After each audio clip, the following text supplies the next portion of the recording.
Fan আমাদের চুলের জন্য ভীষণ উপকারী, এবং যে চাল ধোয়ার জলটা সেটাও কিন্তু ভীষণ উপকারী। সেটা কি তোমরা জানো?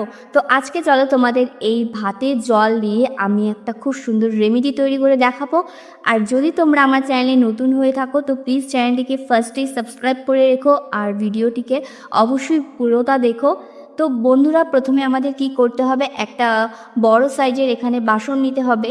তো সেখানে আমি 1 কাপ পরিমাণ জল দিয়ে দিয়েছি, এবং জলটার পরে আমি নেক্সট যে চালের জলটা ছিল, চাল ফোটানো, সেই জলটা আমি দিয়ে দিচ্ছি। সেখানে কিন্তু 2-1টা চাল থাকলেও কোনো ব্যাপার না, তোমরা কিন্তু চাল শুদ্ধই দিয়ে দিতে পারো, কোনো ছাকার প্রয়োজন নেই। তো তারপর আমি এখানে দিয়ে দিয়েছি 1 চামচ মেথি দানা। তো বন্ধুরা, মেথি দানা তো আমাদের চুলের জন্য খুবই উপকারী, এবং আমাদের চুলকে কিন্তু একদম গোড়া থেকে মজবুত করতে হেল্প করে। তো তারপর আমি এখানে যেটা দিয়েছি সেটা হলো দারচিনি। তো বন্ধুরা, যে দারচিনি সেটা কিন্তু আমাদের চুলের জন্য খুব উপকারী।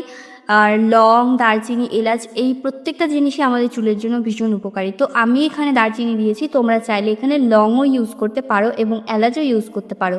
তারপর আমি এখানে ফ্রেশ কারি পাতা নিয়েছি। তো দেখতেই পাচ্ছ আমি ফ্রেশ কারি পাতা এখানে ধুয়ে তারপর দিয়ে দিয়েছি। তারপর লাস্ট যে ইনগ্রিডিয়েন্টটা দিতে হবে সেটা হচ্ছে চা পাতা। তো বন্ধুরা, এই সবগুলো উপাদানই আমাদের চুলকে কিন্তু এত শাইনি করে দেবে এবং এত সুন্দর একটা স্মুথনেস নিয়ে আসবে চুলে।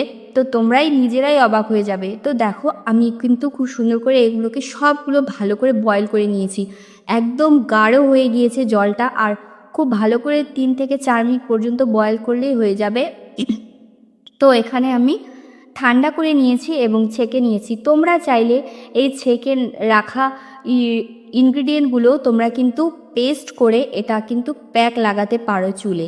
তো যাই হোক, আমাদের এখানে একটা প্যাক লাগানোর দরকার নেই, আমরা এখানে শ্যাম্পু দিয়ে ইউজ করব এই সিরামটা। তো বন্ধুরা, এখানে আমি যে চা পাতার জলটা তৈরি করেছি সেই জলে আমি দিয়ে দিয়েছি লেবু।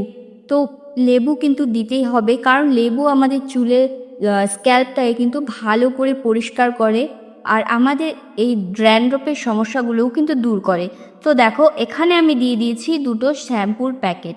তো এখানে আমি ক্লিনিক প্লাস শ্যাম্পু দিয়েছি, তোমরা চাইলে তোমাদের পছন্দ মতো শ্যাম্পু এখানে অ্যাড করতে পারো। তো আমি এখানে 2টো শ্যাম্পু দিয়েছি, তোমরা চাইলে এখানে একটা শ্যাম্পু ব্যবহার করতে পারো।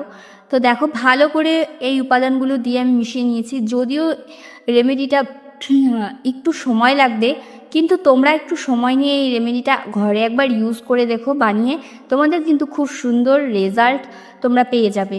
আর এই রেমেডিটা তোমরা সপ্তাহে 1 দিন ইউজ করলেই যথেষ্ট।